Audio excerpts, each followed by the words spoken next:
Hello everyone.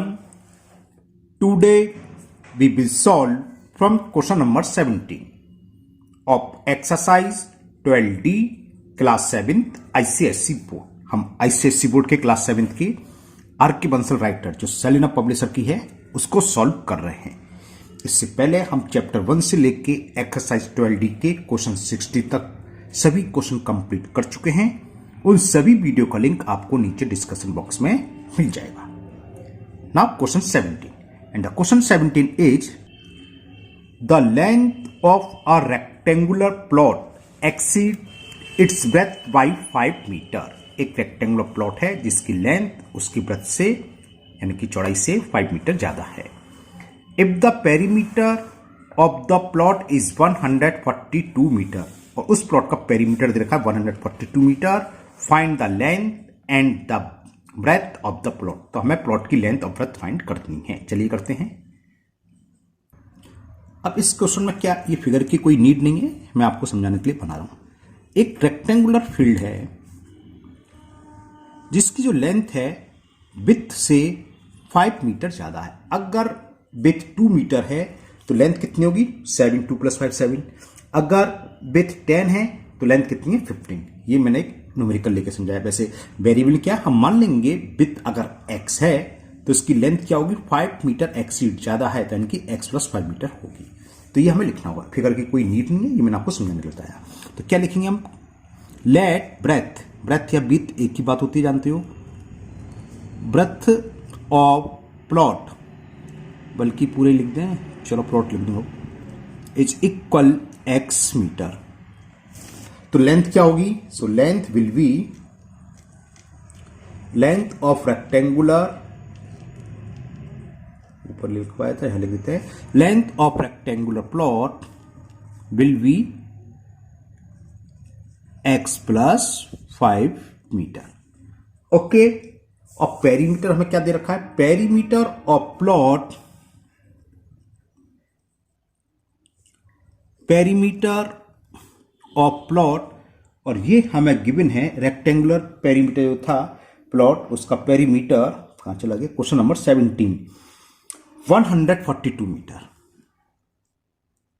ठीक है ना. और पेरीमीटर प्लॉट का फॉर्मूला लगा दो. क्या होता है रेक्टेंगल का पेरीमीटर का फॉर्मूला, क्या था, twice in bracket l + b यानी कि ट्वाइस इन ब्रैकेट लेंथ कितनी है, l की वैल्यू x + 5, ये तो लेंथ हो गया, प्लस ब्रेथ यानी कि प्लस x, ये हमें दे रखा 142. ये 2 में आ जाएगा. और इसको ब्रैकेट को सॉल्व करेंगे तो x + x कितना हो गया 2x + 5, और ये 2 आ गया आपका राइट हैंड साइड में जाके अपॉन में 142/2.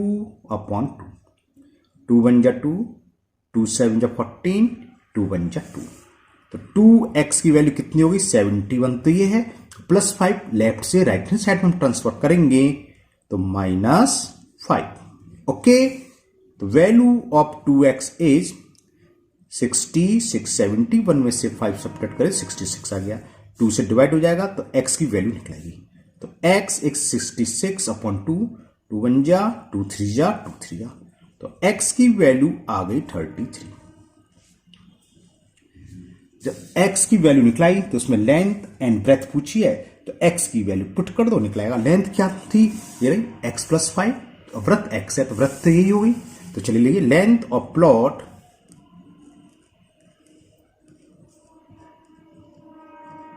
x + 5 यानी कि 33 + 5, तो कितना हो गया 38 मीटर. अब विड्थ क्या हो गई, विड्थ ऑफ प्लॉट वो x ही है, x मीटर, और x की वैल्यू क्या है 33, तो 33 मीटर. ये इसका आंसर हो गया. Length will be 38 and width will be 33 meter. Now next question number 18, and question 18 is the numerator of a fraction is 4 less than its denominator. तो मतलब क्या हो गया, फ्रैक्शन जानते हो न्यूमिनेटर अपॉन डिनोमिनेटर होता है. तो जो न्यूमिनेटर की वैल्यू है उसके डिनोमिनेटर से 4 कम है. अगर हम डिनोमिनेटर को x मान लें तो न्यूमिनेटर क्या हो जाएगा x - 4. यहां तक क्लियर. और फ्रैक्शन क्या हो जाएगा x - 4/x. अभी मैं पेपर को करूंगा, अभी तो मैं ऐसे समझा रहा हूं. आगे पढ़ते हैं. If 1 is added to both यानी कि न्यूमिनेटर और डिनोमिनेटर दोनों में 1 ऐड कर दिया, 1+1, 1+1 से मतलब सॉरी न्यूमिनेटर में 1 प्लस करना है और डिनोमिनेटर में प्लस करना है 1। फिर क्या करा है, इट्स न्यूमिनेटर एंड डिनोमिनेटर, मतलब 1 ऐड करा दोनों में, किसमें, इसके न्यूमिनेटर डिनोमिनेटर में। द फ्रैक्शन बिकम्स 1/2, तो फ्रैक्शन 1/2 हो जाता है। Find the fraction. चलिए, अच्छा सवाल है, पहला फ्रैक्शन का ही फर्स्ट क्वेश्चन आया इस एक्सरसाइज में, चलिए करते हैं। तो अब हम पहले सबसे पहले इसमें न्यूमिनेटर और डिनोमिनेटर में से किसी एक को मानेंगे। हम मानते किसको हैं, जैसे ऊपर हमने लेंथ और ब्रेथ में से हमने ब्रेथ ही क्यों मानी, लेंथ को भी एक्स मान सकते थे, आंसर तब भी आ जाता, लेकिन मानना उसको चाहिए जो इंडिपेंडेंट हो। जैसे लेंथ ब्रेथ, चलो इसी क्वेश्चन की बात करें, उससे छोड़ें, उधर निकल गया। न्यूमिनेटर डिनोमिनेटर हमें मालूम है फ्रैक्शन क्या होता है, एक्स अपॉन वाई की form, numerator upon denominator form की। और आप दो वेरिएबल मानोगे नहीं, क्योंकि लीनियर इक्वेशन में वन वेरिएबल का, तो वन वेरिएबल का एक ही वेरिएबल मानना है, तो दो वेरिएबल मान के भी सवाल हो जाता है, उसमें क्या होता है फिर बड़ा हो जाता है, लेकिन आपको एक ही वेरिएबल लेके चलना है। अब जैसे न्यूमिनेटर है 5 और डिनोमिनेटर है 6, मैं एग्जाम्पल देकर समझा रहा हूं, तो देखो किसमें डिनोमिनेटर से 1 अधिक है ना, या इसका रिवर्स भी कह सकते थे कि numerator is 1 less than it's denominator. तो न्यूमिनेटर अगर बाद वाली कंडीशन है, मैं मान कह रहा हूं कि numerator is 1 less than it's denominator, तो हम क्या मानेंगे, डिनोमिनेटर क्या है, इंडिपेंडेंट है। डिनोमिनेटर कुछ भी हो सकता है, 10 भी हो सकता है, 12 भी हो सकता है, 15 भी हो सकता है, जितना भी है उससे एक कम, यानी कि उसमें से -1 कर देंगे तब न्यूमिनेटर की वैल्यू आएगी। तो जो इंडिपेंडेंट है, जो दूसरे पर डिपेंड नहीं है, उसको माननी चाहिए वेरिएबल। जैसे इस क्वेश्चन में द्वारा पढ़ता हूं मैं, the numerator of a fraction is 4 less than it's denominator. इसमें भी क्या है, इस टाइप का क्वेश्चन है, अगर डिनोमिनेटर 10 है तो ये 6 है, अगर डिनोमिनेटर 5 है तो ये 1 है, 4 लेस देन है, तो न्यूमिनेटर डिनोमिनेटर डिपेंड है। तो इंडिपेंडेंट कौन सा है, ये कुछ भी हो सकता है, अगर ये 10 है तब ये 6 होगा, अगर ये 5 है तब ये 1 होगा न्यूमिनेटर। तो यानी कि इंडिपेंडेंट कौन सा है, डिनोमिनेटर, तो डिनोमिनेटर को x मान लो। तो चलो इसे यहां से लिखता हूं, लेट, एक सेकेंड थोड़ा, लेट डिनोमिनेटर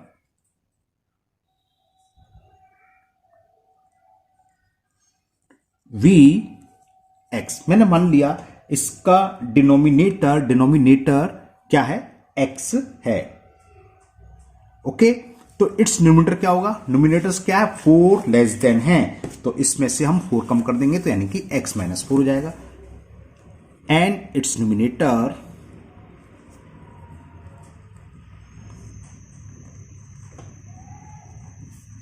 x - 4। ये बात अब समझ में आ गई है ना। न्यूमिनेटर क्या होगा, न्यूमिनेटर होता है, मैंने न्यूमिनेटर लिख दिया, थोड़ा मिस्टेक कर दिया, एंड इट्स न्यूमिनेटर क्या होगा, x - 4। तो फ्रैक्शन क्या हुआ, देखो फ्रैक्शन क्या होता है, न्यूमिनेटर अपॉन डिनोमिनेटर। तो फ्रैक्शन क्या हुआ, जो हमारे पास फ्रैक्शन है उसकी वैल्यू होगी fraction equal to x - 4 upon x। Clear. अब कह रहा है if 1 is added to both its numerator and denominator, जो फ्रैक्शन है उसके न्यूमिनेटर और डिनोमिनेटर दोनों में एक एक ऐड कर दें, तो अकॉर्डिंग टू क्वेश्चन क्या होगा, फ्रैक्शन ये था, हमने इसके न्यूमिनेटर में 1 ऐड करा और डिनोमिनेटर में 1 ऐड कर दिया, तो ये बिकम्स हो जाता है, यानी कि इक्वल हो जाता है किसके, वो लिखा है 1/2। द फ्रैक्शन बिकम्स 1/2, यानी कि इसकी वैल्यू किसके इक्वल आती है, 1/2 के।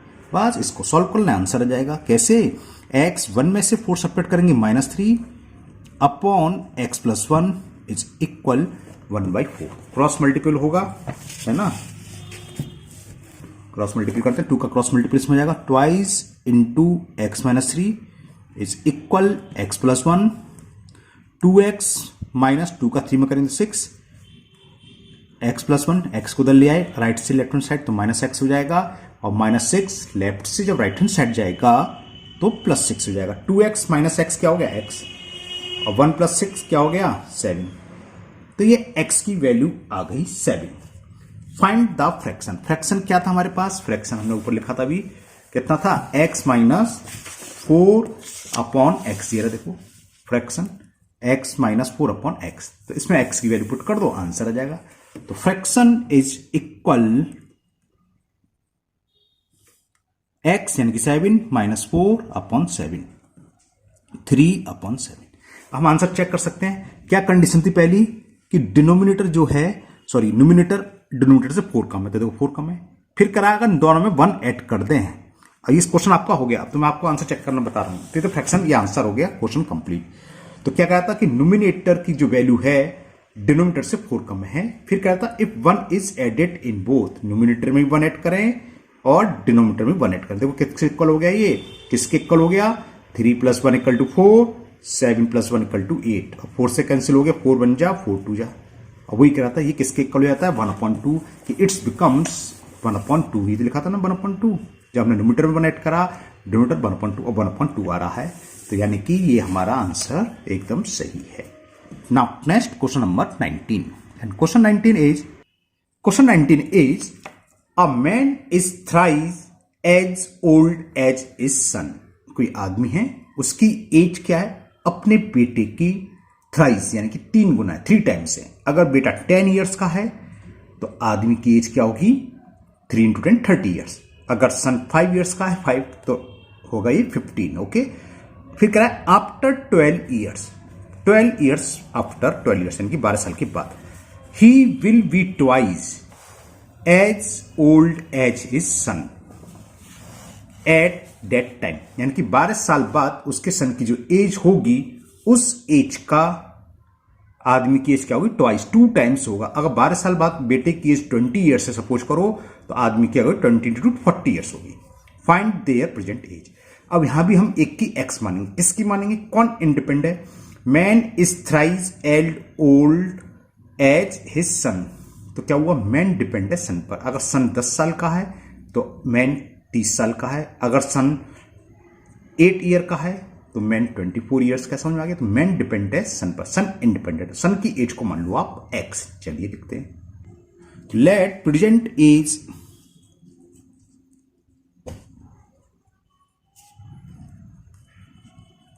ऑफ सन, हमने मान ली एक्स ईयर्स की है। Okay, X years. So present age of his father, या मैन कुछ भी लिख सकते हो, and present age of man ही लिख दे रहा हूं, चलो, ऑफ मैन 3 टाइम्स है तो 3x ईयर्स। ओके, यहां तक तो क्लियर हो गया। अब देखो 12 ईयर्स बाद सपोज करो आपकी एज अगर आज की डेट में 11 ईयर्स है, 14 ईयर्स है, कुछ भी मान लो, 7 क्लास में 14 15 मान लेता हूं, ठीक है ना। 14 ईयर्स है, 12 ईयर्स है या 11 है, कुछ ही मानो। तो 12 ईयर्स बाद कितनी होगी, जो भी एज आपकी है प्लस 12 कर दें। सपोज करो आप 10 ईयर्स के हैं मान लो, तो 12 ईयर्स बाद कितने हो जाएंगे, 10 + 12 22 ईयर्स के हो गए। तो 12 ईयर्स बाद इन दोनों की एज क्या होगी, सन की हो जाएगी x + 12 और फादर की जो मैन है उसकी हो जाएगी 3x + 12। ये बात समझ में आ गई। तो अकॉर्डिंग टू क्वेश्चन, जो क्वेश्चन में कह रहा है कि 12 ईयर्स आफ्टर 12 ईयर्स, तो मैन की एज होगी 3x + 2 ईयर्स और सन की हो जाएगी x + 12। फिर क्या, जो मैन की एज है बेटे की एज की ट्वाइस है। कहने का मतलब अगर 12 ईयर्स बाद बेटा 20 ईयर्स का है तो 40 ईयर्स होगा। ये 20 या 40 दोनों को इक्वल्स करने के लिए क्या करें, 20 में 2 से मल्टीपल कर दें, ठीक है ना। फादर ट्वाइस है तो सन के में 2 से मल्टीपल कर दो क्योंकि इक्वल कर रहे हैं, या इसको हाफ कर दो, 2 से डिवाइड कर दो। बात वही है, हम इसको सॉल्व कर लेंगे, आंसर आ जाएगा, इक्वेशन बन जाएगी ना एक। तो ये हो गया 3x + 12, 2 का मल्टीपल करा 2x + 24। 2x को राइट से लेफ्ट हैंड साइड है तो माइनस का हो जाएगा, 3x - 2x। Right hand side में 24 है, लेफ्ट से हम +12 को राइट हैंड साइड में ट्रांसफर कर रहे हैं। जब प्लस का 12 लेफ्ट से राइट जाएगा तो -12 हो जाएगा, तो -12 आपको पता है क्योंकि साइन चेंज हो जाते हैं अगर लेफ्ट से राइट या राइट से लेफ्ट में ट्रांसफर करते हैं। 2x में से एक्सेप्टेड करा x, 24 में से 12 गया 12, तो x की वैल्यू निकलाई। x क्या था, प्रेजेंट एज ऑफ सन। ये देखिए प्रेजेंट एज ऑफ सन हमने x मानी थी, तो x की वैल्यू लिख देंगे 12 हो गई और मैन की हो गई 3x। क्लियर। तो प्रेजेंट एज ऑफ सन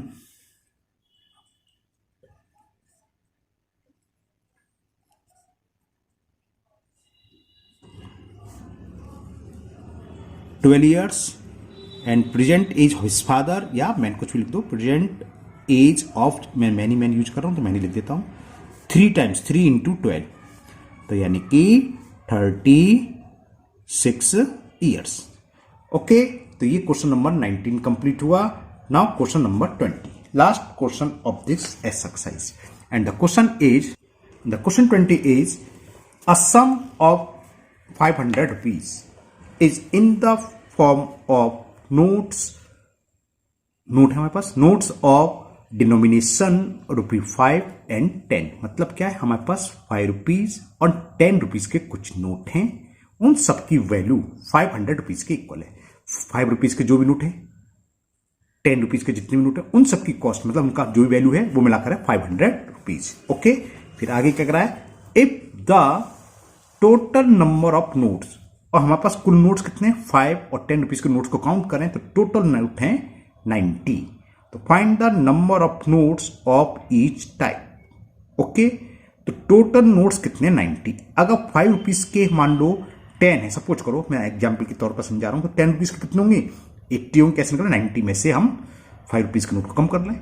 अगर 5 रुपीज के नोट मान लो 30 हैं, 30, तो 10 रुपीज के क्या होंगे, 90 में से 30 सकते 60 होंगे. उन दोनों का सम 90 होना चाहिए. बात क्लियर. तो ये मैंने क्यों समझाया, क्योंकि यहां हम 5 और 10 में से किसी एक के मान लेंगे. हम मान लेंगे let the number of notes of 5 rupees be x, मान लो अगर, तो 10 के क्या होंगे, 90 माइनस एक्स, क्योंकि इन दोनों का सम, इन दोनों का कुल टोटल मिलाकर कितने नंबर ऑफ नोट्स है, 90. तो 90 में से एक को माइनस कर दूसरे नंबर निकलेंगे, है ना, clear.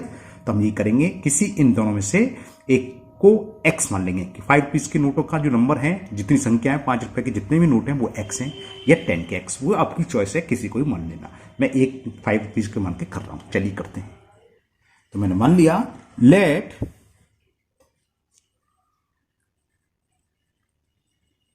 Number of ₹5 notes be x, यानी कि 5 रुपए के, हिंदी में बोले तो कितने नोट हैं, वो एक्स हैं.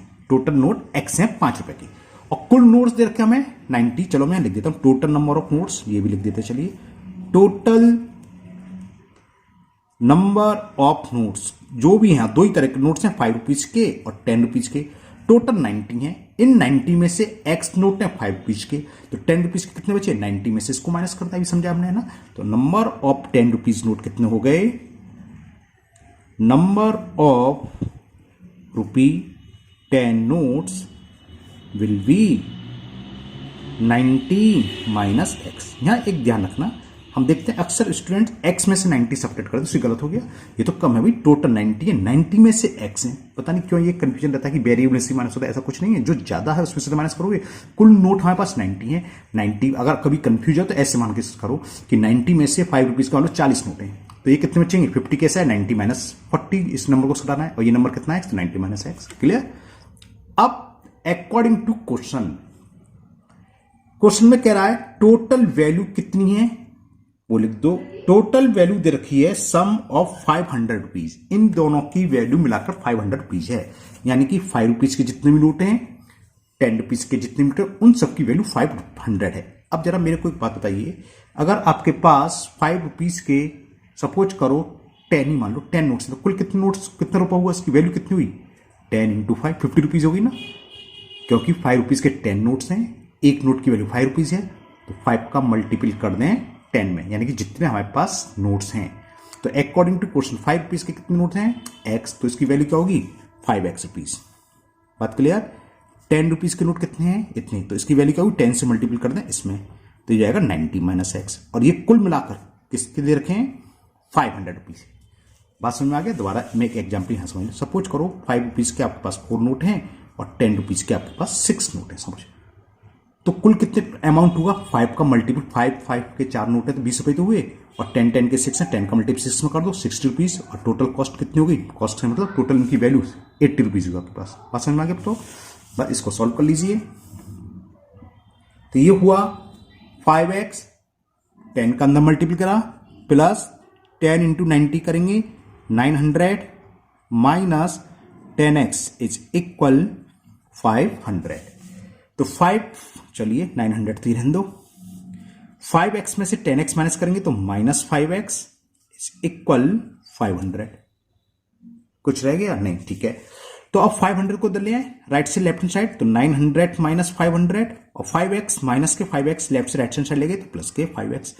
9 में से 500 सब्ट्रैक्ट करेंगे, 900 में 500 तो कितना अच्छा, 400 is equal 5x.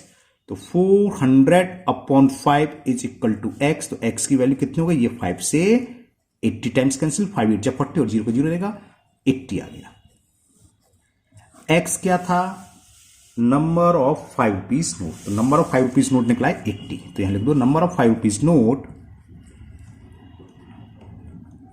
Number of ₹5 notes is equal 80। Okay, 10 rupees के क्या है, 90 माइनस एक्स, तो 90 माइनस 80, टोटल 90 है, तो 10 जो बचे, तो नंबर ऑफ 10 रुपीज नोट,